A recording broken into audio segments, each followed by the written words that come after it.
దేవునికి స్తోత్రములు. క్రీస్తునందు ఈ రాత్రికాల సమయంలో కూడి వచ్చిన సకల పరిశుద్ధులకును అలాగనే నాతోటి జతపని వారికి మరి ముఖ్యంగా ఈ యొక్క కృతజ్ఞత కూడిక ఏర్పాటు చేసినటువంటి ఏసన్న కుమారులైనటువంటి వెంకటేష్ కుటుంబానికి, నవీన్ కుటుంబానికి, మన రక్షకుడు ప్రభు అయినటువంటి యేసుక్రీస్తు నామమున మీ అందరికీ ప్రభు పేరిట వందనాలు తెలియజేస్తూ ఉన్నాను. మరి ఇప్పటి వరకు మనం అందరము కూడా ప్రార్థన ద్వారా, పాటల ద్వారా ప్రభు అయినటువంటి యేసుక్రీస్తు ద్వారా తండ్రి అయినటువంటి దేవుణ్ణి ఆరాధించుకొనిచున్నాము. మరి నేడు వెంకటేష్కు, అనితకు వారి యొక్క దాంపత్య జీవితంలో దేవుడు ప్రేమించిన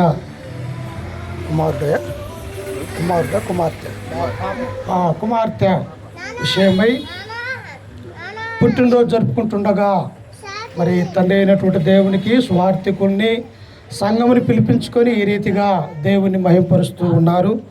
అందుకనే పరిశుద్ధ గ్రంథంలో నుంచి కొన్ని విషయాల్ని మనం నేర్చుకుని ఉందాం. చూడండి, 127వ కీర్తన 3వ వచనంలో మనము చదువుకుంటూ ఉన్నప్పుడు ప్రతి పుట్టినరోజు సందర్భాన మనము చదువుకున్నటువంటి మాటలు చూడండి ఒకసారి ఏమని ఉంటాయంటే, కుమారులు యెహోవా అనుగ్రహించు స్వాస్థ్యము, గర్భఫలము ఆయనిచ్చు బహుమానము అంటూ ఉన్నాడు. అంటే భూమి మీద ఉన్నటువంటి మానవులకి ఈ భూలోకంలో ఆదాము అవ్వ ద్వారా దేవుడు వారిని ఆశీర్వదించి మీరు ఫలించి అభివృద్ధి చెంది మరి విస్తరించి భూమిని నింపుడి లోపరుచుకున్నటనే ఆ యొక్క ఆశీర్వాద వచనాన్ని మనము చూస్తూ ఉంటాం. అందుకనే భూలోకంలో ఉన్నటువంటి ప్రతి మానవుడు కూడా ఎవరు తల్లిదండ్రులుగా ఉంటూ ఉన్నారు? భౌతికంగా ఆదాము అవ్వ భౌతికంగా మన యొక్క తల్లిదండ్రులుగా మానవాళికి ఉంటున్నట్టుగా ఈ గ్రంథం మనకు సెలవిస్తూ ఉన్నది. అందుకని ఇక్కడ జ్ఞాని అయినటువంటి సొలొమోను అంటున్నాడు, కుమారులు యెహోవా అనుగ్రహించు స్వాస్థ్యము, గర్భఫలము ఆయనిచ్చు బహుమానము. స్వాస్థ్యాలు కావచ్చు, కుమారులు కావచ్చు, కుమార్తెలు కావచ్చు, ఈ లోకంలో ఎలాగూ ఉంచాలంట, ఎలాగూ పెంచాలా అన్నటువంటి విషయాలన్నీ కూడా ఈ గ్రంథంలో దేవుడు మనకు వరకు వ్రాయించినటువంటి వాడిగా మనము చూస్తూ ఉన్నాం. అందుకనే ఈనాడు ఉన్నటువంటి పిల్లలని పెంచే విషయంలో తల్లిదండ్రులుగా అనేక మంది కూడా ఎంతో కష్టతరంగా ఉంటూ ఉన్నది. ప్రియులారా, తల్లిదండ్రులుగా ఉంటూ ఉన్నాం. అలాగనే ఈ పాపమనే లోకంలో మనం అందరం కూడా ఉంటూ ఉన్నాం. మనకిచ్చినటువంటి ఈ యొక్క పిల్లలని దేవుడు మనకిచ్చి ఆశీర్వదించినటువంటి ఈ యొక్క పిల్లల్ని ఎలాగూ పెంచాలి అన్నటువంటి విషయాన్ని రాత్రికాల సమయంలో మనము ఆలోచిస్తూ ఉన్నాం. చూడండి ఒకసారి నాతో పాటు పరిశుద్ధ గ్రంథంలో నుంచి మానవాళిని దేవుడు నిర్మించినప్పుడు ఎలా ఆశీర్వదిస్తూ ఉన్నాడు, ఎలా పెంచాలని దేవుడు కోరుకుంటూ ఉన్నాడు అన్నటువంటి సత్యాన్ని ఒకసారి చూద్దాం. చూడండి, ఆదికాండము 9వ అధ్యాయము, ఆదికాండము 9వ అధ్యాయము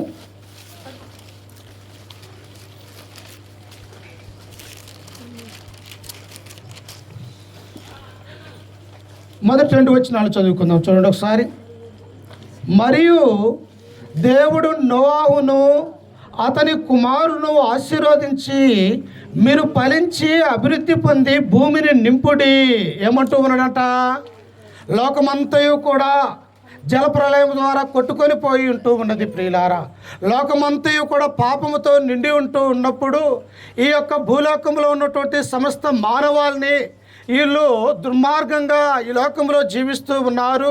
దేవుని యొక్క ఆజ్ఞలు అతిక్రమించి ఈ యొక్క పాపము, ఘోరమైనటువంటి పాపాలు ఈ లోకంలో నేను ఎంతో ఇష్టపడి మానవాళిని ప్రేమించి నా యొక్క కుమారులుగా, కుమార్తెలుగా వారిని నేను అనుకుంటే వారు నా యొక్క మాట వినక దేవుని యొక్క ఆజ్ఞలు అతిక్రమించి పాపములో మునిగిపోతూ ఉన్నారని ఆనాడున్నటువంటి లోకమంతాన్ని దేవుడు ఏం చేశాడంట?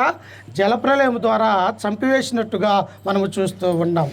ఆ తర్వాత నోవాహుతో దేవుడు అన్నాడు. ఏమన్నాడు? నోవాహు 7వ అధ్యాయం 1వ వచనంలో మనము చదువుకుంటే ఆదికాండములో, నోవాహు ఈ తరములో నీవే నీతిమంతుడిగా ఉన్నావు అనే మాటను మనం అక్కడ చూస్తూ ఉన్నాం. చూశారా ప్రియులారా? ఇదిగో మరి లోకమంతా ఒక పక్క ఉన్నది కదా, లోకమంతా పాపంలో ఉంటూ ఉన్నది కదా. కానీ ఆడ ఉన్నటువంటి లోకంలో కొన్ని లక్షల మంది, కోట్ల మంది భూమి మీద నివసిస్తూ ఉన్నప్పటికీ కూడా ఈ యొక్క నోవాహు కుటుంబాన్ని గురించి మనం ఆలోచన చేస్తూ ఉన్నప్పుడు ఎలాగ ఉన్నారంట వాళ్ళు? దేవుడంటే భయము, భక్తి, విశ్వాసం కలిగినటువంటి వారిగా నోవాహు కుటుంబాన్ని మనము చూస్తాం. అంటే ఏ కాలంలో ఉన్నప్పటికీ కూడా మరి వారింటికి ఎదురుగున్నటువంటి వారు, లేకపోతే పక్కన ఉన్నటువంటి వారు, లేకపోతే వారు ఉన్నటువంటి ఆ యొక్క దేశంలో ఉన్నటువంటి వారు, ఆ లోకమంతా కూడా దేవుని యొక్క ఆజ్ఞలను అతిక్రమించినటువంటి వారిగా మనము చూస్తూ ఉన్నాం. కానీ నోవాహు తన యొక్క కుమారుల్ని, తమ యొక్క కోడళ్ళని, తమ యొక్క భార్యను ఎలాగూ ఆయన ఆ యొక్క దేవుని యొక్క వాక్యాన్ని బోధిస్తూ వారిని దేవుని వైపు మళ్లించినటువంటి వాడిగా నోవాహును మనము చూస్తూ ఉన్నాం. అందుకనే ఆ తర్వాత దేవుడు నోవాహుతో ఇక్కడ ఏమంటూ ఉన్నాడు? 9వ వచనంలో మనము 9వ అధ్యాయం 1వ వచనంలో చదువుకుంటే, దేవుడు నోవాహును అతని కుమారులను ఆశీర్వదించి మీరు ఫలించి అభివృద్ధి పొంది భూమిని నింపండి. అంటే ఎవరైతే దేవుని యందు భయము, భక్తి, విశ్వాసము కలిగి ఉంటారో, ఎవరైతే దేవుని యొక్క ఆజ్ఞలకు లోబడి ఉంటారో, ఎవరైతే దేవునికి విధేయత కలిగి లోకములో ఆయన యొక్క కుమారులుగా, కుమార్తెలుగా జీవించాలని అనుకుంటారో వారిని దేవుడు ఏం చేస్తాడంట?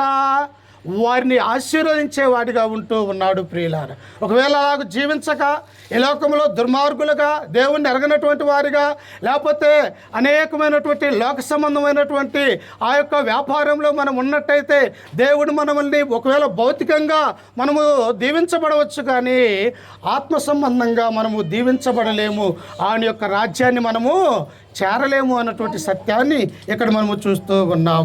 అందుకనే అవ్వంటది ఆదికాండం 4వ అధ్యాయం 1వ వచనంలో, యెహోవా దయ వలన నేను ఒక మనుష్యుణ్ణి సంపాదించుకున్నాను.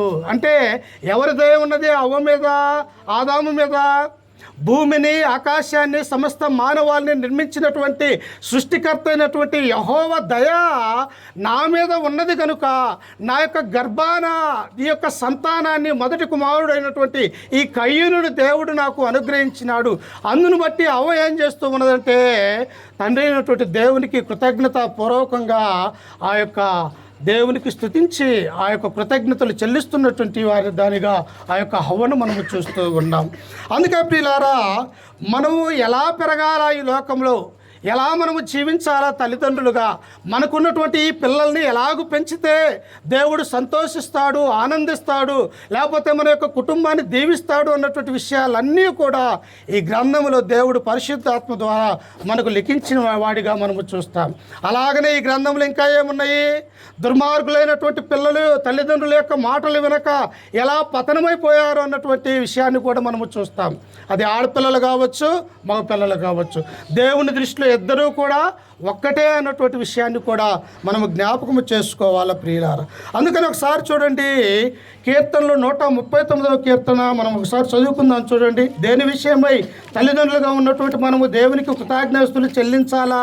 ఒకసారి చూడండి, 139వ కీర్తన 13వ వచనాన్ని చదువుకుందాం. నా అంతరంద్రియములు నీవే కలుగజేసితివి, నా తల్లి గర్భమందు నన్ను నిర్మించిన వాడవు నీవే అంటూ ఉన్నాడు. ఎవరి మాట పలికేది? దావీదు మహారాజు అంటూ ఉన్నాడు. దావీదు మహారాజు ఈ యొక్క కీర్తనలో రాస్తూ, అయ్యా ఇదిగో నా అంతరంద్రియములు నీవే కలుగజేసితివి, నా తల్లి గర్భమందు నిర్మించిన వాడవి నీవే అంటూ ఉన్నాడు. ఈనాడు ఒక బిల్డింగ్ను మనం నిర్మించాలా? బిల్డింగుకు నిర్మించాలంటే భౌతిక సంబంధమైనటువంటి ఎలాగ ఏ అవసరమై ఉంటవి? అనేకమైనటువంటి కష్టము దాంట్లో ఉంటూ ఉన్నది ప్రియులారా. పునాది తీయాలా, పునాది తర్వాత మంచిగా బేస్మట్టం వేయాలా, ఆ తర్వాత మంచిగా గోడలు కట్టాలా, అలాగనే తెలిసినటువంటి బేల్దారులు కావాలా, దానికి ఆర్థిక సంబంధమైనటువంటి అనేకము కూడా ఆ యొక్క బిల్డింగుకు అవసరమై ఉంటూ ఉన్నది. అలాగనే మానవుని యొక్క నిర్మాణంలో కూడా దేవుడు ఎంతో కష్టపడ్డాడు, ఇష్టపడ్డాడు అన్నటువంటి సత్యాన్ని ఇక్కడ దావీదు మహారాజు తెలియజేస్తూ ఉన్నాడు. అందుకని అక్కడ ఏమంటూ ఉన్నాడు? నా అంతరేంద్రియములు నీవే కలుగజేసితివి, నా తల్లి గర్భమందు నన్ను నిర్మించిన వాడవి నీవే అంటూ ఉన్నాడు. ఇది ఏదో డాక్టర్లు నా తల్లిదండ్రులకు వచ్చి వారు మందులు ఇస్తే నేను పుట్టినటువంటి వాడిని కాను. ఇదిగో యెహోవా దేవుడు నా తల్లిని నా యొక్క తండ్రిని ఆశీర్వదించబట్టి ఆయన యొక్క చేతులు నా యొక్క తల్లి గర్భములో నేను నా యొక్క పిండముగా ఇవన్నీ కూడా రూపాన్ని ఇవన్నీ కూడా ఇచ్చినది దేవుడే అన్నటువంటి సత్యము దావీదుకు బాగా తెలిసినట్టుగా మనము చూస్తాం.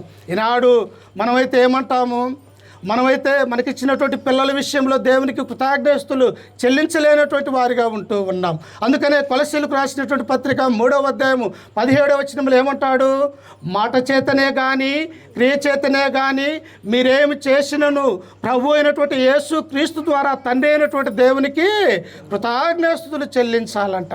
ఏది విషయం మన యొక్క కుటుంబంలో దేవుని యొక్క ఆశీర్వాదాలు ఉన్నాయంటే, మనకు దేవుని ద్వారా కుమారులు కుమార్తెలను అనుగ్రహిస్తూ ఉన్నారంటే, మనకు మంచి ఆరోగ్యాన్ని దేవుడు ఇస్తూ ఉన్నాడంటే, మంచి గృహాన్ని కట్టుకుంటూ ఉన్నాము అంటే, లేకపోతే మంచిగా కష్టం చేసుకుని యొక్క లోకములో బ్రతుకుతూ ఉన్నామంటే ఎవరి యొక్క దీవెన ఉండాలా?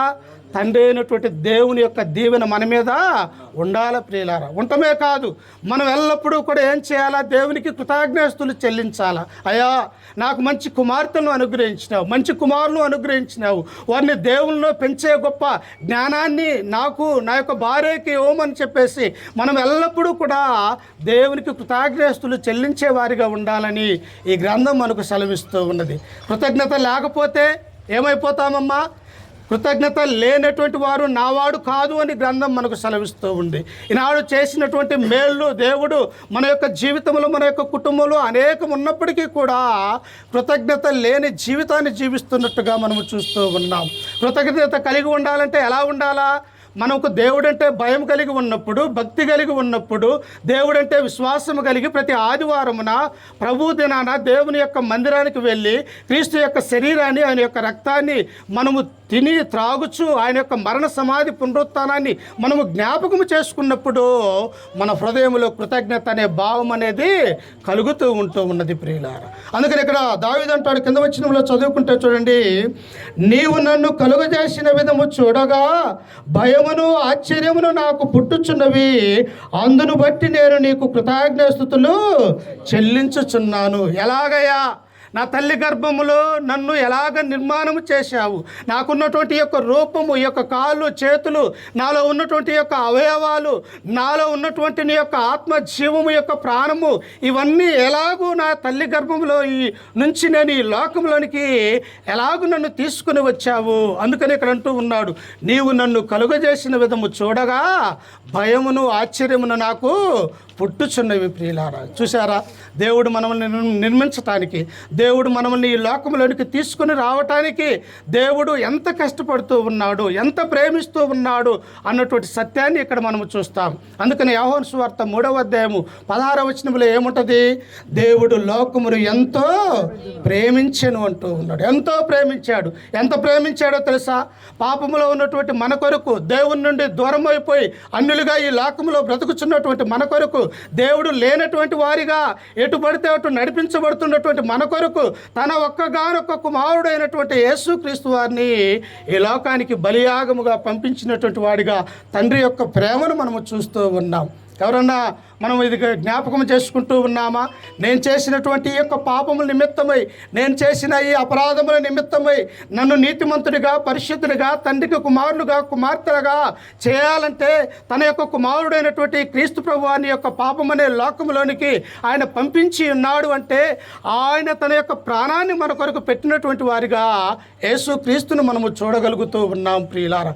అందుకనే దావీదు తన యొక్క జీవితంలో మనం చూస్తూ ఉన్నప్పుడు అన్ని విషయాలలో దేవునికి కృతజ్ఞతలు చెల్లించేవాడిగా ఉంటూ ఉన్నాం. అలాగనే క్రైస్తవ కుటుంబాలుగా ఉన్నటువంటి మనము కూడా మన యొక్క పిల్లల విషయంలో, దేవుడు మనకిచ్చినటువంటి యొక్క గర్భఫలాల విషయంలో, స్వాస్థ్యాల విషయంలో మనం ఎల్లప్పుడూ కూడా దేవునికి కృతజ్ఞతలు చెల్లించేవారిగా ఉండాలని ఈ గ్రంథం మనకు సెలవిస్తూ ఉన్నది.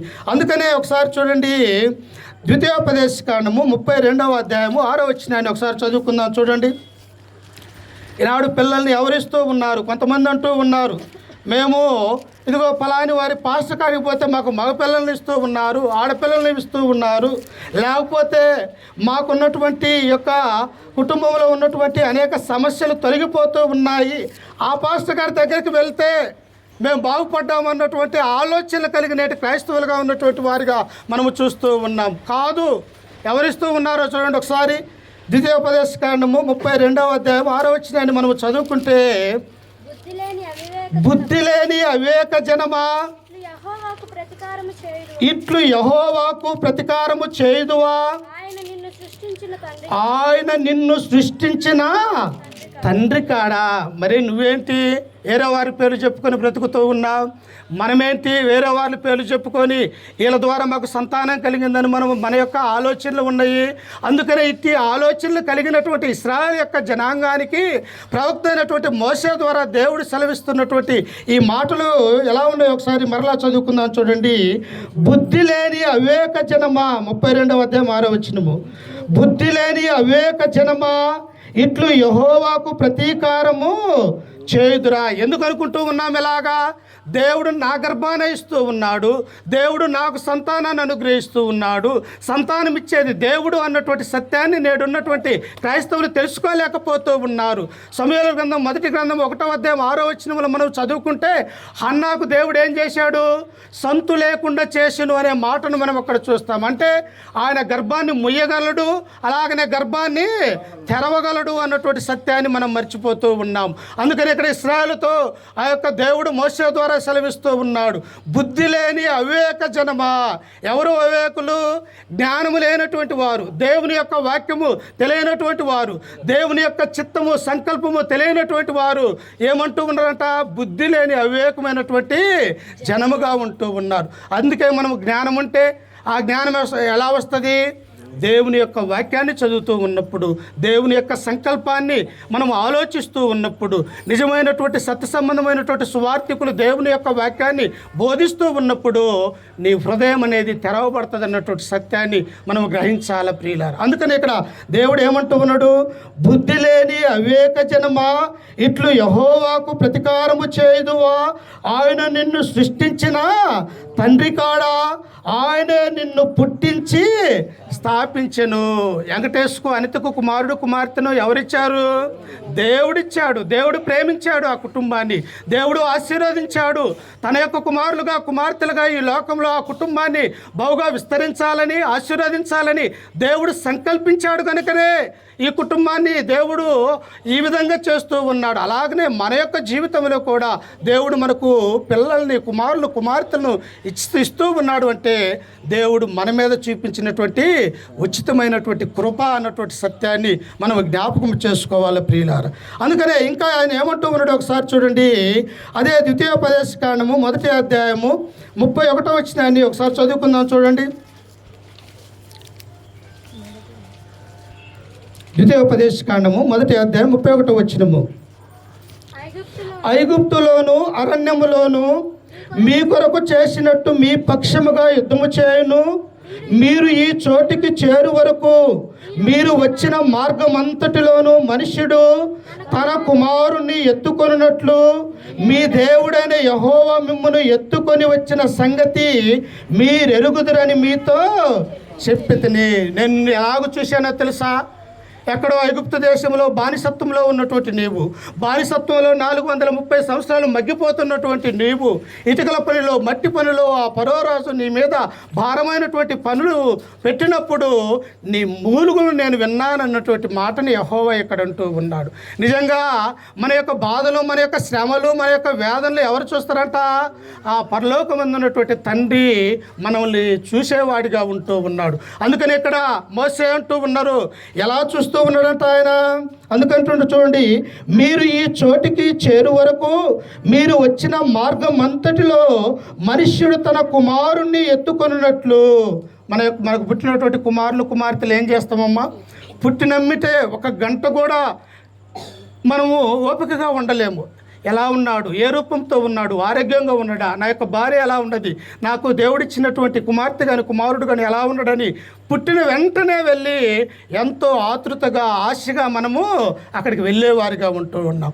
అలాగనే ఇశ్రాయేల్ యొక్క ప్రజల్ని కూడా, ఈ లోకంలో ఉన్నటువంటి మానవాళ్ళని కూడా ఎలాగంట, ఇదిగో నా యొక్క కుమారుడిగా తండ్రి తన యొక్క కుమారుణ్ణి ఎలాగైతే ఎత్తుకుంటాడో, ఎలాగైతే సంతోషపడతాడో, అలాగనే ఈ లోకంలోనికి నేను పుట్టించిన నిన్ను కూడా నా కుమారుడుగా కుమార్తెలుగా చూస్తున్నాను అన్నటువంటి సత్యాన్ని అక్కడ మనము చూస్తూ ఉన్నాం. నిజంగా మనం ఎవరికి కుమార్తెలుగా ఉన్నాము?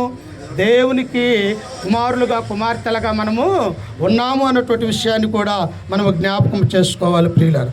అందుకనే ఆయన అంటాడు చూడండి, ఒకసారి 127వ కీర్తన 1వ వచనంలో మనము చదువుకుంటే, మనలో ఉన్నటువంటి అవివేకమైనటువంటి ఆలోచనలు ఎవరో ఇస్తారు, ఏ డాక్టరో మనకు కుమారులు కుమార్తెలు అనుగ్రహిస్తారు అన్నటువంటి ఒక అవివేకమైనటువంటి ఆలోచనలు నేడు ఉన్నాయి ప్రియులారు. చూడండి ఒకసారి 127వ కీర్తన 1వ వచనము మనము చదువుకుంటే, యెహోవా ఇల్లు కట్టించిన ఎడల దాని కట్టువారు ప్రయాసము వ్యర్థమే. యెహోవా నీ ఇల్లు కట్టాలా, నీ ఇల్లు కట్టకపోతే నీ యొక్క కుటుంబం అనేది దీవించబడదు, నీ కుటుంబం అనేది వంశాభివృద్ధి అనేది జరగదు అన్నటువంటి విషయాన్ని మనం ఆలోచన చేయాలి. అందుకనే జ్ఞాని అయినటువంటి సొలొమోను ఏమంటున్నాడు, ఆయన రాసినటువంటి వాడు సామాన్యమైనటువంటి వ్యక్తి కాదు. బాలుడుగా ఉన్నప్పుడే ఎంతో దేవుడు యొక్క జ్ఞానాన్ని సొలొమోనుకు అనుగ్రహించినటువంటి వాడిగా మనము చూస్తూ ఉన్నాం. ఆ యొక్క దేవుడు అంటాడు, ఇదిగో మానవులలో నీ అంతటి జ్ఞానము ఎవరికి కూడా లేదు అనే మాటను కూడా ఆ యొక్క సొలొమోను గురించి దేవుడు సెలవిచ్చాడు ప్రియులారా. ఆయన రాస్తున్నటువంటి మాట, యెహోవా ఇల్లు కట్టించని ఎడల దాని కట్టువారి ప్రయాసము వ్యర్థమే. నీవెన్ని డాక్టర్ దగ్గరికి వెళ్ళు, లేకపోతే ఎక్కడికైనా వెళ్ళు, నీవు ఏ భౌతిక సంబంధమైనటువంటి విగ్రహారాధన చేయి, యెహోవా నీ ఇంటిని కట్టకపోతే, నీ గర్భాన్ని తెరవకపోతే, నిన్ను ఆశీర్వదించకపోతే నీ యొక్క ఇల్లు అనేది ఆయన కట్టబడదు అన్నటువంటి విషయాన్ని ఇక్కడ మనము చూస్తూ ఉన్నాం. ఇంకా కింద వచనములో మనము చదువుకుంటే, యెహోవా పట్టణమును కాపాడని ఎడల దాని కావలి కాయువారు మేలుకొనియుట వ్యర్థమే.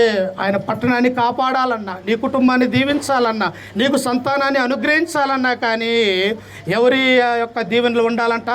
తండ్రి అయినటువంటి దేవుని యొక్క దీవెనలు మనకనేది ఉండాల ప్రియులారా. ఇలాగనే మానవులుగా ఉన్నటువంటి ఒక స్త్రీ తన యొక్క భర్తతో అంటున్నటువంటి మాటలు ఒకసారి చదువుకుందాం చూడండి.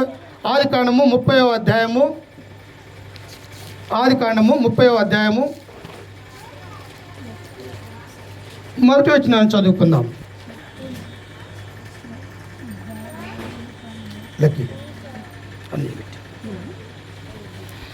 ఆదికాండము 30వ అధ్యాయం మొదటి వచనాన్ని చదువుకుందాం.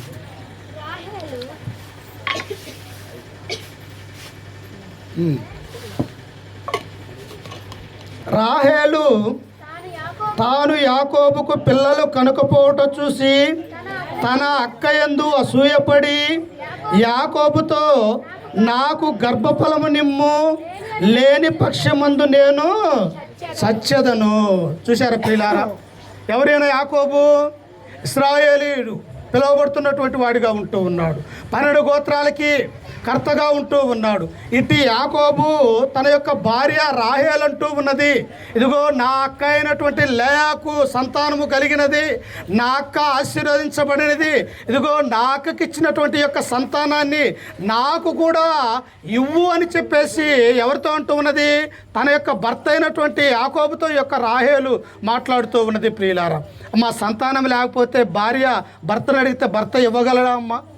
దేవుడు ఇవ్వాలన్నటువంటి విషయాన్ని అక్కడ మనం చూసి ఉన్నాం.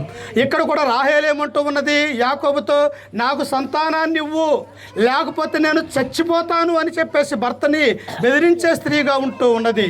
అప్పుడు ఆయన ఏమంటూ ఉన్నాడో చూడండి 2వ వచనములో, యాకోబు కోపము రాహేలు మీద రగులుకొనగా అతడు, నేను నీకు గర్భఫలమును ఇయ్యకపోయినా దేవునికి ప్రతిగా ఉన్నానా అని నేను. చూశారా? నేను మానవుణ్ణి, నీవెలాగైతే ఈ లోకంలోనికి దేవుడు నిన్ను తీసుకుని వచ్చాడో, మట్టి లాంటి నీ యొక్క శరీరంలో దేవుని యొక్క ఆత్మ ఊది జీవాత్మగా ఎలాగైతే ఉంటూ ఉన్నావో, నేను కూడా ఈ లోకంలో ఒక మానవుడిగా ఉంటూ ఉన్నాను, ఒక బలహీనుడిగా ఉంటూ ఉన్నాను. సంతానం అనేది నేను ఇవ్వలేను, సంతానం అనేది మనల్ని పుట్టించినటువంటి తండ్రి అయినటువంటి దేవుడే ఇవ్వాలి అని తన యొక్క భార్యకు తెలియజేస్తూ, నేనేమన్నా దేవునికి ప్రతిగా ఉన్నానా, నేనేమన్నా దేవుణ్ణా, లేకపోతే సృష్టి కలుగజేసినటువంటి వాడినా, లేకపోతే సంతానాన్ని ఇచ్చేవాడినా అని చెప్పేసి ఆయన కోప్పడ్డట్టు వాడిగా మనము చూస్తూ ఉన్నాం. ప్రియులారా, సంతానం అనేది ఇప్పుడు ఎవరి అలా కుమారులు యెహోవా అనుగ్రహించు స్వాస్థ్యము గర్భఫలము ఆయనిచ్చు బహుమానం. ఎవరిస్తూ ఉన్నారు? దేవుడిస్తూ ఉన్నాడు అన్నటువంటి విషయాన్ని మనం ఇక్కడ చూస్తూ ఉన్నాం. అందుకనే ఈ యొక్క దేవుడిచ్చినటువంటి ఈ యొక్క సంతానాన్ని ఏం చేయాలంట, ఎలాగ చేయాలంట, దేవునిలో పెంచేవారిగా మనం ఉండాలా. ప్రియులారా, ఎవరన్నా పెంచారా బైబిల్లో అమ్మా? దేవుడిచ్చినటువంటి కుమారులు కానీ కుమార్తెలు కానీ తల్లిదండ్రులుగా ఉన్నటువంటి వారు సరైనటువంటి రీతిలో పెంచినటువంటి వారు ఉన్నారా? అనేక మంది దేవుని యందు భయభక్తులు కలిగినటువంటి వారిగా మనము చూడగలము. ప్రియులారా, ఒక ఇశ్రాయేలు యొక్క చిన్నదాన్ని మనము చూస్తూ ఉన్నప్పుడు, ఇదిగో ఇశ్రాయేలు యొక్క దేశంలో నుంచి చెరగా కొనిపోయి ఇదిగో సిరియా దేశానికి దాసురాలుగా వచ్చినటువంటి ఒక ఇశ్రాయేలు యొక్క చిన్నదాని గురించి మనం ఆలోచన కలుగుతూ ఉన్నప్పుడు, ఆ చిన్నదాన్ని తీసుకొని వచ్చినటువంటి ఆ సైన్యాధిపతి అయినటువంటి ఆ వ్యక్తి పేరు ఎవరంట? నయమాను. ప్రియులారా, ఆ నయమాను ఇంట్లో దాసురాలుగా ఉన్నది, ఆ నయమాను ఇంట్లో పనిచేసే ఒక కుమార్తెగా ఉంటూ ఉన్నది. అప్పుడు ఆ యొక్క నయమానికి కుష్ఠరోగం కలిగి ఉన్నప్పుడు ఈ యొక్క ఇశ్రాయేలు యొక్క కుమార్తె అయినటువంటి ఈ యొక్క ఇశ్రాయేలు యొక్క చిన్నది ఏమన్నదో తెలుసా? నా యజమానుడికి ఇట్టి భయంకరమైనటువంటి కుష్ఠరోగం వచ్చినదే, ఇదిగో షోమ్రోనులో దేవుని యొక్క ప్రవక్త ఉన్నాడు, అక్కడికి వెళ్ళే మాట అయితే నా యొక్క యజమానుడికి యొక్క జబ్బు అనేది బాగైతుంది అని చెప్పి తన యజమానురాలతో ఈ యొక్క ఇశ్రాయేలు యొక్క చిన్నది మాట్లాడినది. ప్రియులారా, ఎలా వచ్చింది ఆమెకి జ్ఞానము? దేవుని కృపలో తల్లిదండ్రులు ఆ విధంగా ఆ యొక్క ఇశ్రాయేలు యొక్క చిన్నదాన్ని పెంచినటువంటి వారిగా మనము చూస్తూ ఉన్నాం. అందుకనే మనకిచ్చినటువంటి దేవుని యొక్క కుమారులు కుమార్తెలను ఎలాగూ పెంచాలంటే, అందుకనే చూడండి ఒకసారి ఎఫెసీయులకు రాసినటువంటి పత్రిక ముగించి వేస్తాం. ఎఫెసీయులకు రాసినటువంటి పత్రిక 6వ అధ్యాయము, ఎఫెసీయులకు రాసినటువంటి పత్రిక 6వ అధ్యాయము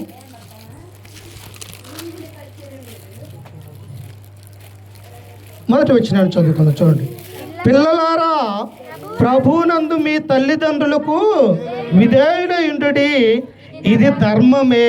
పిల్లలు ఏం చేయాలంటే, దేవుడిచ్చినటువంటి పిల్లలు తల్లిదండ్రులకు విధేయులై ఉండాలి. ప్రియులు, కానీ ఈనాడు దేవుడిచ్చినటువంటి పిల్లలు ఎలాగున్నారో తెలుసా?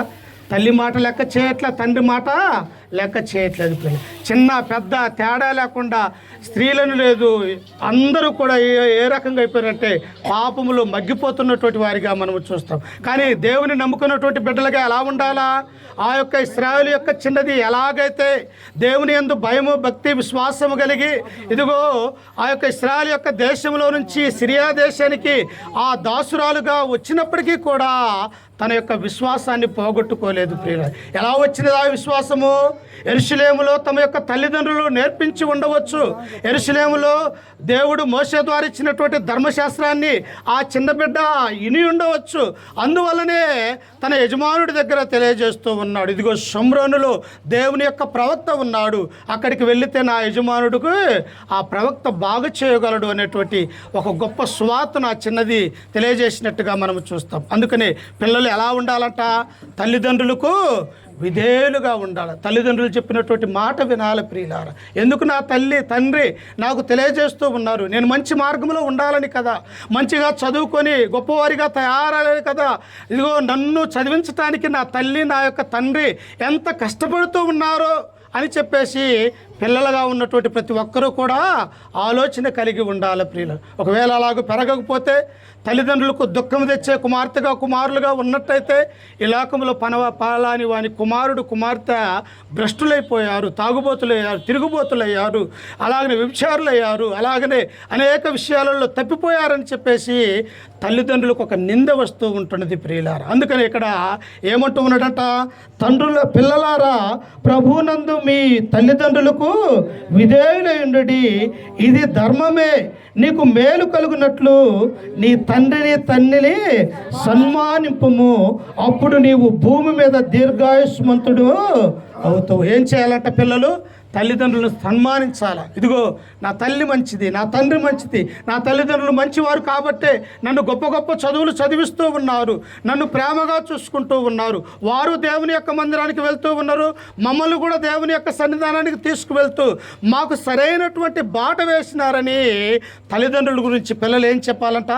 గొప్పగా చెప్పాలి ప్రియులారా. అలాగ చెప్పాలంటే తల్లిదండ్రులుగా మొట్టమొదటిగా మనము దేవుని యొక్క మందిరానికి వెళ్ళాలి, దేవుని ఆజ్ఞల ప్రకారం నడుచుకోవాలా, దేవుని యొక్క కుమారులుగా కుమార్తెలుగా దేవునికి ఇష్టమైనటువంటి కుటుంబంగా మనము ఈ లోకంలో జీవించే వారిగా మనం ఉండాలి ప్రియులారా. ఇంకా కింద వచనంలో చదువుకుంటే చూడండి, తండ్రులారా మీ పిల్లలకు కోపము రేపక ప్రభు యొక్క శిక్షలోను బోధలోను వారిని పెంచాలా అంటున్నాడు. ఏ తల్లిదండ్రులు ఏం చేయాలా? పిల్లలు సరైనటువంటి మార్గంలో ఉండి తల్లిదండ్రులు సన్మానించాలని గ్రంథం మనకు సెలవిస్తూ ఉన్నది. అయితే తండ్రుల గురించి కూడా దేవుడు ఏమంటూ ఉన్నాడో తెలుసా? తండ్రులారా మీ పిల్లలకు కోపము రేపక. అమ్మ, పిల్లలకు కోపం ఎప్పుడు వస్తుంది తల్లిదండ్రుల మీద? వీళ్ళు చిన్నపిల్లలైనప్పటికీ జ్ఞానంతో నడుచుకుంటున్నప్పుడు తండ్రి తాగుబోతోడై తిరుగుబోతాయి, సంసారాన్ని చూడక ఎక్కడంటే అక్కడ పడుకుంటూ లేకపోతే అల్లరి చిల్లరగా తిరుగుతూ ఉన్నప్పుడు ఆ కుమారులు తల్లిదండ్రుల గురించి ఏమంటారు? నా తండ్రి చెడ్డవాడు, నా తల్లి చెడ్డది అనే భావన పిల్లల్లో చిన్నప్పుడే కలుగుతూ ఉన్నది ప్రియులారా. అందుకని అక్కడ గ్రంథం ఏమంటూ ఉన్నదో తెలుసా? తండ్రులారా మీ పిల్లలకు కోపము రేపకూడదు. యేసేపు మరియా యేసుక్రీస్తు వారిని ఎలాగ పెంచారమ్మా? తన 12వ ఏట యెరూషలేములో ఆయన ఆ యొక్క పండుగకు వెళ్ళి దేవుణ్ణి స్తుతించడానికి ఆరాధించడానికి ఆ యొక్క మరియా యేసేపు ఇదిగో చిన్న కుమారుడైనటువంటి ఆ 12 సంవత్సరాలు కలిగినటువంటి బాలుణ్ణి యెరూషలేములోనికి తీసుకొని వెళ్ళారు ప్రియులారా. ఆయన ఏం చేస్తూ ఉన్నారట? పండగంటే మనం ఏం చేస్తాము? మనకు పండగంటే ఎంతో ఉత్సాహము. ముందు దేవుణ్ణి మర్చిపోతాం, దేవుని సన్నిధానాన్ని మర్చిపోతాము, లోక సంబంధమైనటువంటి అన్ని విషయాలలో పండగను ఆచరించే వారిగా ఉన్నాము. కానీ ప్రాముఖ్యమైనటువంటిది దేవుని యొక్క మందిరము సన్నిధి అనే విషయాన్ని మనం మర్చిపోతూ ఉన్నాం. అందుకనే ప్రసంగి గ్రంథం 5వ అధ్యాయం 1వ వచనంలో ఏమంటాడు? నీవు దేవుని మందిరమునకు పోవునప్పుడు నీ ప్రవర్తన జాగ్రత్తగా చూసుకోవాలి. ఎక్కడున్నావు నువ్వు? సంఘముగా సమకూడి ఈ స్థలంలో మనం కూర్చున్నామంటే ఇక్కడ ఎవరున్నారు? దేవుడు ఉన్నాడు, తండ్రి అయినటువంటి దేవుడు ఉన్నాడు, పరిశుద్ధాత్మ దేవుడు ఉన్నాడు. యేసు క్రీస్తు వారు సంఘంలో ఏం జరుగుతుందో, ఏ వాక్యం బోధిస్తూ ఉన్నదో, ఏ స్త్రీ ఏ పురుషుడు ఎలా వింటూ ఉన్నాడో అని మనల్ని ఎల్లప్పుడూ కూడా దేవుడు గమనిస్తున్నాడు అన్నటువంటి ఆ సత్యాన్ని మనం మర్చిపోతూ ఉన్నాం. అందుకని ఇక్కడ యేసు క్రీస్తు వారు 12 సంవత్సరాల ప్రాయంలో యెరూషలేము వెళ్ళినప్పుడు వారు తమతో పాటు ఉన్నారని, పండగ అయిన తర్వాత వారు ఒక దినమంత ప్రయాణము చేసిన తర్వాత ఆ యొక్క తల్లిదండ్రులైనటువంటి ఆ యొక్క మరియా యేసేపు ఏడి నా కుమారుడు మాతో పాటు ఉండాలని అని తిరిగి చూసినప్పుడు యేసుక్రీస్తు అక్కడ లేడు ప్రియులారా. ఎక్కడ ఉన్నాడమ్మా ఆయన? ఎక్కడ ఉన్నాడో తెలుసా? యెరూషలేము యొక్క మందిరములో ఆయన శాస్త్రుల మధ్యను, పరిశీల మధ్యను, ధర్మశాస్త్రోపదేశ మధ్యన ఆయన ఏం చేస్తూ ఉన్నాడో తెలుసా? వారిని ప్రశ్నలు అడుగుతూ ఉన్నాడు దేవుని యొక్క వాక్యాన్ని గురించి. అంటే మరియా ఏం నేర్పించినది యేసుక్రీస్తు వారికి? దేవుని యొక్క శిక్ష నేర్పించినది. అలాగనే ఆయనకు నేర్పించవలసినటువంటి అవసరం కూడా లేదు. ఎందుకంటే ఈ లోకానికి వచ్చినటువంటి లోకరక్షకుడు ఆయన, దేవుని యొక్క కుమారుడుగా ఈ లోకానికి ఒక మానవుడిగా ఆయన వచ్చినటువంటి వారిగా మనము చూస్తూ ఉన్నాం. నేడు దేవుడు మనకిచ్చినటువంటి మన పిల్లల్ని ఎలాగ పెంచుతూ ఉన్నాం? ప్రభు యొక్క శిక్షలో పెంచుతూ ఉన్నామా, బోధలో పెంచుతున్నామా అని మనం ఆలోచన కలిగి ఉండాలి ప్రియులు. అలాగ పెంచకపోతే ఏమైపోతారు? దుర్మార్గులైపోతారు, తల్లిదండ్రులు కొట్టేవారైపోతారు, తల్లి మాట వినటువంటి కుమార్తెలైపోతారు, తండ్రి మాట లెక్క చేయనటువంటి వారిగా మిగిలిపోతూ ఉన్నారు ప్రియులారా. ఈనాడు చూడండి అనేక మంది ఆ యొక్క దేవుడిచ్చినటువంటి ఈ పిల్లలు పాడైపోతున్నటువంటి వారిగా మనము చూస్తూ ఉన్నాం. అందుకని ఇక్కడ దేవుడు ఏమంటూ ఉన్నాడు తెలుసు, అపోస్తున్నటువంటి పౌలు ఎఫెసీ సంఘానికి తెలియజేస్తూ, తండ్రులారా మీ పిల్లలకు కోపం రేపక ప్రభు యొక్క శిక్షలోను బోధలోను వారిని పెంచాలా. ప్రతి ఒక్కరము కూడా దేవుడు మనకిచ్చినటువంటి ఈ పిల్లల్ని ఎలాగ పెంచాలా? మనము చక్కగా రెడీ ఆదివారం రోజున దేవుని యొక్క మందిరానికి వెళ్తూ, అలాగనే ఎక్కడ కుటుంబ ప్రార్థనలు జరిగినా అక్కడికి మనం వెళ్తూ ఉన్నప్పుడు మన యొక్క పిల్లలు కూడా మనల్ని అనుసరించడానికి అవకాశం అనేది ఉంటూ ఉంటుంది. అలాగుండక ఆదివారం వచ్చిందంటే సినిమాలకు వెళ్దామని భార్యాభర్తలు వెళ్ళిపోతే పిల్లలు కూడా ఏం చేస్తారు, మా తల్లిదండ్రులు బట్టి మేము సినిమాకి వెళ్ళాం, లేక అలాగెళ్ళక డ్యాన్స్ పార్టీల దగ్గరికి వెళ్ళిపోతే వీళ్ళు కూడా మా తల్లిదండ్రులు అదిగో వెళ్ళిపోయారు మేము పోతే ఏముంటుందని చెప్పేసి తల్లిదండ్రులు చెడిపోవటానికి అవకాశం ఉంటూ ఉన్నది. అందుకనే సామెతల గ్రంథము 22వ అధ్యాయం 6వ వచనం అంటాడు, బాలుడు నడవలసినటువంటి త్రోవను వాడికి నేర్పము, పెద్దవాడైనను తొలగిపోడు. అంటే ఎప్పుడు నేర్పించాలా? బాలుడిగా ఉన్నప్పుడే నేర్పించాలా. ఆ యొక్క సొలొమోను యొక్క తల్లి అయినటువంటి బెత్షెబా కూడా బాలుడుగా ఉన్నప్పటి నుంచే దావీదు మహారాజు బెత్షెబా సొలొమోను అదే రీతిగా పెంచినట్టుగా మనము చూస్తూ ఉన్నాం. అందును బట్టే సొలొమోను ఒక గొప్ప రాజుగా దేవుడిచ్చిన జ్ఞానముతో రాజ్య పరిపాలన చేసినటువంటిగా సొలొమోను మనము చూస్తాం. అలాగనే వెంకటేశ్వరకు అనితికిచ్చినటువంటి ఈ కుమార్తె విషయంలో కూడా ప్రభు యొక్క శిక్షలోను బోధలోను పెంచాలి. అలాగనే వారు కూడా దేవుని యొక్క సన్నిధానానికి వెళ్ళి దేవుని